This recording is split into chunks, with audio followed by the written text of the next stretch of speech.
রাতে ঘুম না আসলে একটি দোয়ার আমল করবেন, 100% ঘুম আসবে ইনশাআল্লাহ। এটা নবীজি সাল্লাল্লাহু আলাইহি ওয়াসাল্লাম নিজে শিক্ষা দিয়েছেন। যায়েদ ইবনে সাবিত রাদিয়াল্লাহু তাআলা আনহু তিনি এই দোয়াটি নবীজি সাল্লাল্লাহু আলাইহি ওয়াসাল্লামের কাছে জানতে চেয়েছিলেন যে আমার তো রাতে ঘুম আসে না, তখন নবীজি সাল্লাল্লাহু আলাইহি ওয়াসাল্লাম এই দোয়াটি শিক্ষা দিয়েছেন। এই দোয়াটি পড়লে অবশ্যই নবীজি সাল্লাল্লাহু আলাইহি ওয়াসাল্লামের কথা অনুযায়ী আপনার কিন্তু ঘুম আসবে। তবে বর্তমানে কিন্তু আমাদের কেন ঘুম আসে না এই বিষয়গুলো আগে আমাদের জানা দরকার। অনেকেই আছে রাতে ঘুম আসে না, বলে হুজুর আমি রাতে ঘুমাতে পারি না, আমাদের প্রবলেমটাকে একটু বলে দেন। অনেকেই আছে রাতে ঘুমাতে পারে না, রাতে ঘুম আসে না। কি কি কারণে বর্তমানে ঘুমাতে পারি না আমরা? নাম্বার 1, 1 নাম্বার হচ্ছে আমরা দিনের বেলা বেশি ঘুমাই। ইয়াং পিপল যারা আছে, ম্যাক্সিমাম ইয়াং পিপল যারা আছে তারা দিনের বেলা বেশি ঘুমায়, রাতে জাগ্রত থাকে, একেবারে সারাদিন ঘুমাতে থাকে। রাত 3টা 4টার সময় ফজর পর্যন্ত ফোন ইউজ করে, সেখান থেকে ঘুমানো, দিনের বেলা ঘুমাতে থাকে।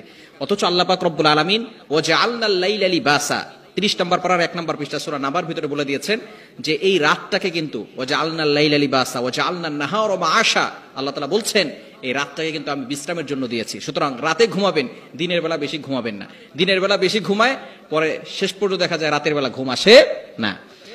নাম্বার 2, দ্বিতীয় নাম্বার যে ভুল কাজটা আমরা করে থাকি সেটা হচ্ছে ঘুমের পূর্বে কফি বা চা খাই। চা আর কফি এটা কিন্তু ঘুমের ব্যাঘাত ঘটায়, ঘুমে বাধা দেয়। সুতরাং চিকিৎসা বিজ্ঞানের কাছে যাবেন, তারাও কিন্তু এই কথা বলবে। আপনি বর্তমানে গুগলে সার্চ করে দেখেন, কফি চা খেলে আপনার দেখবেন রাতে ঘুম আসবে না। এজন্য ঘুমের পূর্বে চা কফি এগুলো খাবেন না।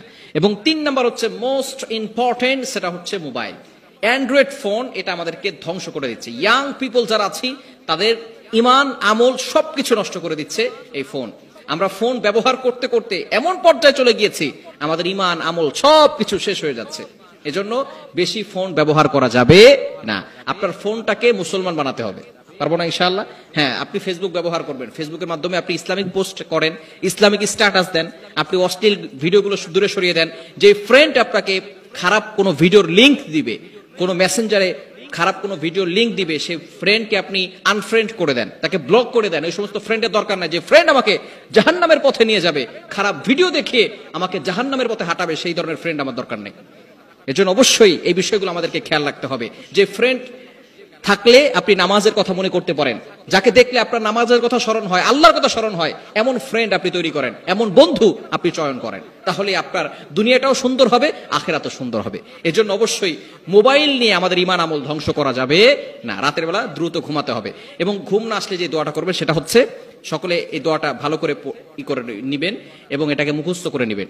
আল্লাহুম্মা গারাতিন নুজুম ওয়া হাদাআতিল উয়ুন ওয়া আনতা হাইয়ুল কাইয়্যুম লা তাখুযুকা সিনাতুম ওয়ালা নাওম ইয়া হাইয়্যু ইয়া কাইয়্যুম আহদি লাইলি ওয়া আনিম আইনি। এই দোয়াটা আমরা মুখস্থ করে নিব। নবীজি সাল্লাল্লাহু আলাইহি ওয়াসাল্লাম এই চমৎকার দোয়াটা শিক্ষা দিয়েছেন। যদি আমরা এই দোয়াটার আমল করতে পারি দেখবেন ইনশাআল্লাহ অবশ্যই ঘুম চলে আসবে।